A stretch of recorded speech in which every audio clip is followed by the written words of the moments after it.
नमस्कार। एक बहुत विशेष कहावत जो शायद आपने सुन रखी होगी। कहावत है, खाने को पिए पानी को खाएं। अंग्रेजी में इस कहावत को बोला जाता है, drink your solids and eat your liquids. आप जो भी ठोस के रूप में मुंह में डालें उसको आपको पीना है, और लिक्विड के रूप में जो भी आप मुंह में भरें उसको आपको खाना है। ये जो चीज़ बोली जाती है, इसका आशय क्या है, क्यों बोला जा रहा है, और इसका फॉलोअप करने का लाभ आपको क्या मिलेगा। अगर आप इस विषय को पूरा जड़ से अच्छे तरीके से समझना चाहते हैं तो इस वीडियो को अंत तक ज़रूर देखें। इसमें आप जो खाने को पिए कह रहे हैं, खाने को पिए का मतलब होता है कि जो भी आहार आप मुंह में डाल रहे हैं, जो ठोस के फॉर्म में हैं, ठोस अवस्था में हैं, उसको आप अपने दांतों से इतना चबाएं कि वो बिल्कुल लिक्विड में कन्वर्ट हो जाए।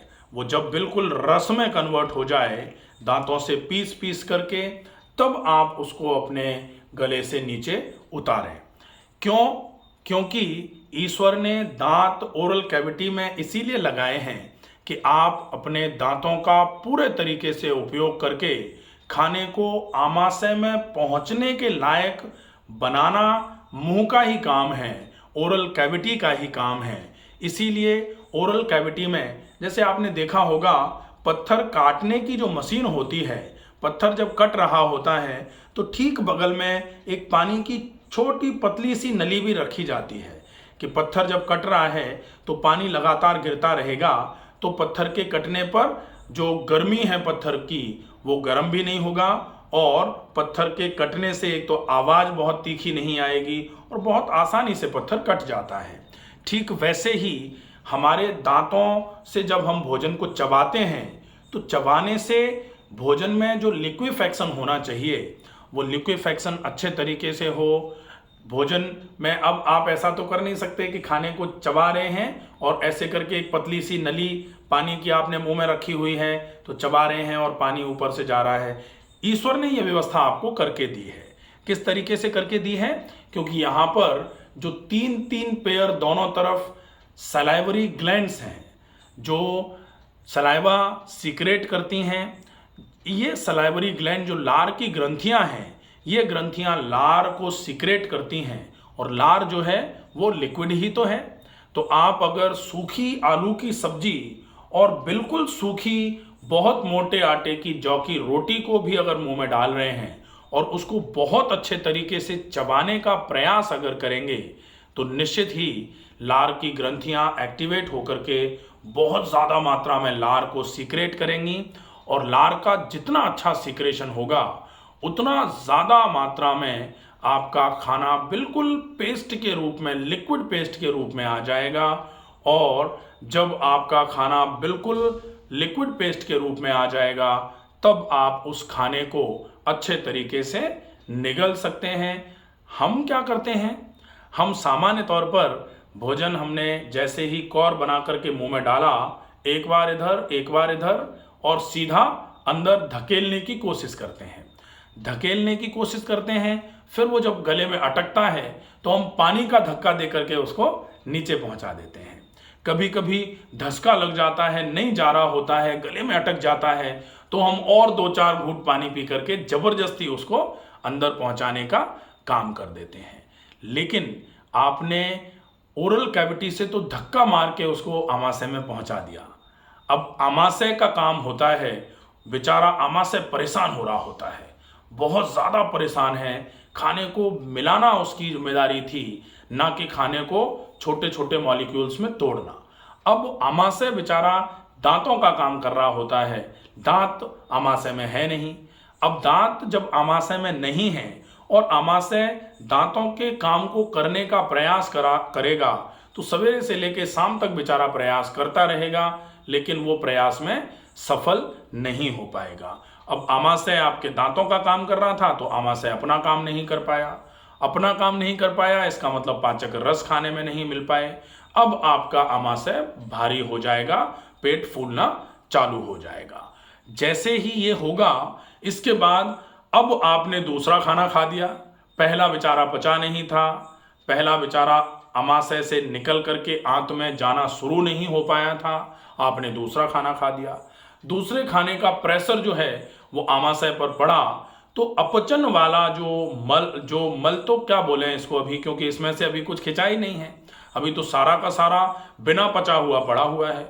अब ये आंतों में चला जाएगा, फिर आंतें फूल जाएंगी आपकी। धीरे धीरे करके अपचन वाला भोजन जो है वो आमाशय से आंत में आ गया, आंत में पड़ा हुआ है, तो आंतों की दीवारों को सुजा रहा है वो। इस वजह से धीरे धीरे करके आंत में सूजन आना चालू हो जाती है, पेट धीरे धीरे करके बाहर निकलना चालू हो जाता है। इसको पूरे तरीके से अगर आपको ख़त्म करना है तो आपको खाने को पीने की अवस्था में ही खाने का ध्यान रखना पड़ेगा। आप खाने के एक ग्रास को इतना ज़्यादा चबाकर खाएं कि आपका खाना बिल्कुल लिक्विड में कन्वर्ट हो जाए, पीने योग्य हो जाए। तो आप अपने दांतों से लेकर के एनस तक के हिस्से की सारी परेशानियों को 50% कम कर सकते हैं, केवल खाने को ज़्यादा अच्छे तरीके से पेस्ट के फॉर्म में, लिक्विड के फॉर्म में बना करके आप गले से नीचे उतारेंगे तो निश्चित ही आपको लाभ के रूप में, फल के रूप में पेट की सारी समस्याएं खत्म होना ये मिलेगा। इसके बाद दूसरे नंबर पर आता है पानी को खाएं। पानी को खाएं का मतलब होता है कि सामान्य तौर पर आजकल पानी से लोग ऐसी दुश्मनी निकाल रहे हैं कि हम तुझे छोड़ेंगे नहीं, खत्म ही कर देंगे। पानी की बोतल ली और ऐसे करके घट घट घट घट करके पानी को निगल दिया। जब निगल ही जाएंगे तुझे तो निगल ही दिया पानी को निगल लिया, इसमें कौन सा बड़ा तीर मार लिया। लेकिन पानी भी कहता है अच्छा तुमने हमको ऐसे निगल लिया, अब हम तुम्हें देखते हैं। फिर वो पानी ही अपच करा देता है, पानी ही पेट को फुला देता है, पानी ही आपके शरीर में पहुंचेगा भी लेकिन काम भी नहीं कर रहा है। तो पानी अच्छे तरीके से आपके शरीर में काम करे, क्योंकि पानी को क्लीनिंग एजेंट बोला जाता है, और पानी के पीने का तरीका अगर खराब होगा तो पानी भी हड़ताल कर देगा, बोले हम सफाई नहीं कर रहे। तो सफाई नहीं होगी तो निश्चित ही शरीर में टॉक्सिफिकेशन फैल जाएगा, टॉक्सिन्स शरीर में रुकना चालू हो जाएंगे। जहां तहां गंदगी रुकेगी तो शरीर में से बदबू आना चालू हो जाएगी। अब यूरिन में से बदबू आ रही है, अब मुंह में से बदबू आ रही है, अब एनस से अगर गैस पास हो रही है तो उसमें से बदबू आ रही है, अब आपके पसीने में से बदबू आ रही है, और आप इधर उधर इलाज लेने के लिए भटक रहे हैं। जबकि आपको करना क्या चाहिए था, आपको पानी को पीने का तरीका सिर्फ सही कर लेना है, और पानी को कितनी मात्रा में पीना है ये समझ लेना है। कब कब पानी को पिया जाना चाहिए और कब कब पानी को नहीं पीना चाहिए ये समझ लेना है। इससे आपका ये पूरा रोग खत्म हो जाएगा। तो ये विशेष जो है इसमें पानी को कैसे पिया जाए ये आपको ध्यान में रखना होता है। पानी को कैसे पिया जाए, पानी को खाएं। पानी को खाएं का मतलब होता है कि आप पानी को इतनी धीमी गति से मुंह में भर करके गले में पहुंचाएं कि जब मुंह में पानी भरा है तो गले को ऐसा लगे कि कुछ खाया है जो चबा रहे होंगे, धीरे धीरे करके आएगा। हम क्या कर रहे हैं, हम सीधा गले को ये कह रहे हैं कि देखो हटो हटो हम आ गए, हटो हटो हम आ गए। ये व्यवस्था है, इसमें आपको ध्यान में रखने की आवश्यकता है। आप खाने को पिएं और पानी को खाएं। इस विषय को अच्छे तरीके से समझ लेंगे तो आपके सारे के सारे पाचन तंत्र के रोगों को आप सिर्फ इस बात से पूरे तरीके से खत्म कर सकते हैं। ये वीडियो ज़्यादा से ज़्यादा लोगों तक पहुंचाइए। स्वस्थ रहिए, सुरक्षित रहिए। धन्यवाद।